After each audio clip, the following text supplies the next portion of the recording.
Assalamualaikum dan salam sejahtera. Anda sedang menonton Sekilas Fakta 12 Oktober 2020 bersama saya Syazwana Ami.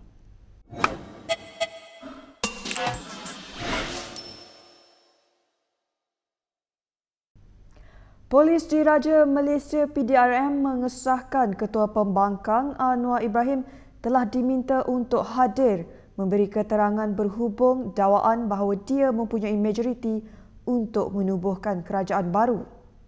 Pengarah Jabatan Siasatan Jenayah Huzair Mohamad dalam satu kenyataan berkata, siasatan telah dibuka mengikut Seksyen 505 dalam kurungan B Kanun Kesisaan dan Seksyen 233 Akta Komunikasi dan Multimedia 1998. Katanya sehingga kini sebanyak 6 laporan polis telah diterima dan PDRM masih lagi menjalankan siasatan lanjut berkenaan dakwaan yang tersebar luas di media massa sejak kebelakangan ini.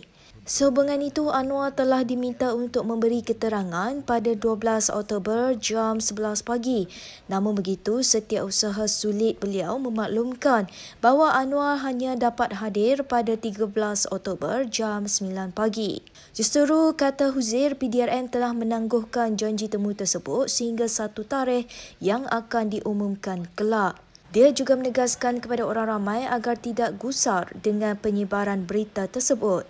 Beberapa anggota Parlimen UMNO termasuk Ahli Parlimen Arau Syahidan Kasim dan Ahli Parlimen Bersud Idris Jusoh sebelum ini membuat laporan polis untuk menafikan pelibatan mereka dalam kumpulan balas Anwar setelah nama mereka muncul dalam senarai yang dinyatakan.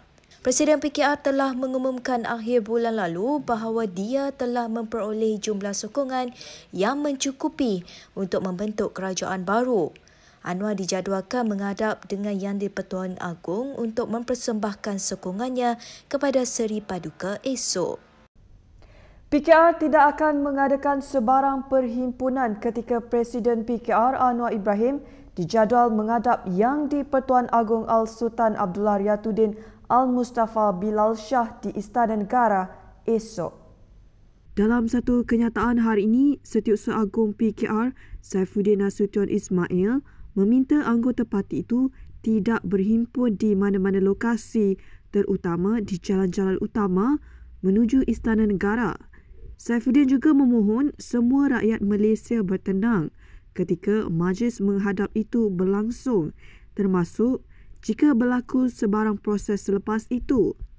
Pada 23 September lalu, Anwar pada satu sidang media mendakwa mempunyai sokongan yang kukuh dan meyakinkan untuk menubuhkan kerajaan persekutuan dan mempunyai dokumen tetap yang tidak boleh diragui bagi membuktikannya. Minggu lalu, Anwar mengesahkan akan menghadap Yang di-Pertuan Agong pada 13 Oktober untuk mempersembahkan butiran bahawa beliau mempunyai sokongan majoriti di Dewan Rakyat. Bagaimanapun, pelbagai pihak termasuk anggota Parlimen UMNO mempertikaikan dakwaan bahawa Anwar mempunyai sokongan yang mencukupi. Perintah Kawalan Pergerakan Bersyarat PKPB akan dilaksanakan di Selangor, Kuala Lumpur dan Putrajaya bermula tengah malam 14 hingga 27 Oktober ini berikutan peningkatan kes COVID-19. Maka sidang khas MKN hari ini bersetuju untuk melaksanakan PKPB ataupun Perintah Kawalan Pergerakan Bersyarat di seluruh Selangor, Wilayah Persekutuan, Kuala Lumpur dan Putrajaya berkuat kuasa pada jam 12 malam 14 Oktober hingga 27 Oktober 2020.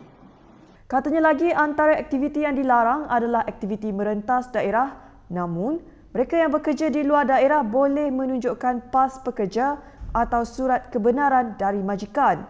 Dan antara aktiviti terlarang yang lain adalah seperti berikut. Dan hanya 2 orang saja yang boleh keluar daripada rumah untuk membeli keperluan barang makanan, iaitu dan juga perkara yang berkaitan dengan keperluan lain. Semua aktiviti sosial, aktiviti pendidikan, aktiviti agama, majlis-majlis sosial tidak dibenarkan, iaitu sekolah, IPT, tadika, taska, pusat tahfiz, taman awam dan pusat rekreasi adalah ditutup. Majlis, masjid dan rumah ibadah bukan Islam juga ditutup. Semua aktiviti sukan, rekreasi sosial dan budaya, termasuklah majlis perkahwinan, pertunangan dan lain-lain tidak dibenarkan. Pusat hiburan dan kelab malam juga tidak dibenarkan. Namun, kata Ismail lagi, semua kegiatan ekonomi masih dibenarkan beroperasi seperti biasa. Jika sebelum ini Perintah Kawalan Pergerakan Bersyarat PKPB hanya dilakukan di beberapa daerah di Sabah seperti di Tawau, Kunak, Semporna dan beberapa kawasan di Kota Kinabalu. Namun kali ini, seluruh negeri Sabah juga dikenakan PKPB bermula tengah malam ini sehingga 26 Oktober nanti. Dan dengan mengambil kira kes-kes peningkatan dan penularan yang berlaku, Sidang Khas MKN hari ini telah bersetuju membuat ketetapan untuk melaksanakan PKPB ataupun Perintah Kawalan Pergerakan Bersyarat ke seluruh negeri Sabah. Berkuat kuasa jam 12.30 malam ini sehingga 26 Oktober 2020. Malaysia terus mencatatkan peningkatan kes COVID-19 apabila sebanyak 563 kes baharu diumumkan hari ini. Daripada jumlah itu, 562 merupakan kes penularan tempatan dan hanya 1 kes import. 498 kes adalah warga negara Malaysia dan 64 kes adalah bukan warga negara. Daripada 562 kes penularan di dalam negara, 10 kes pula merupakan pengunjung yang pulang dari Sabah, sekaligus menjadikan jumlah kes dilaporkan mempunyai sejarah perjalanan ke negeri Sabah sejak 20 September 2020 sebanyak 363 kes. Perincian kes penularan COVID-19 dalam negara adalah seperti berikut. Sementara itu, terdapat 2 kematian dilaporkan hari ini di Sabah menjadikan jumlah kematian meningkat kepada 159 kes.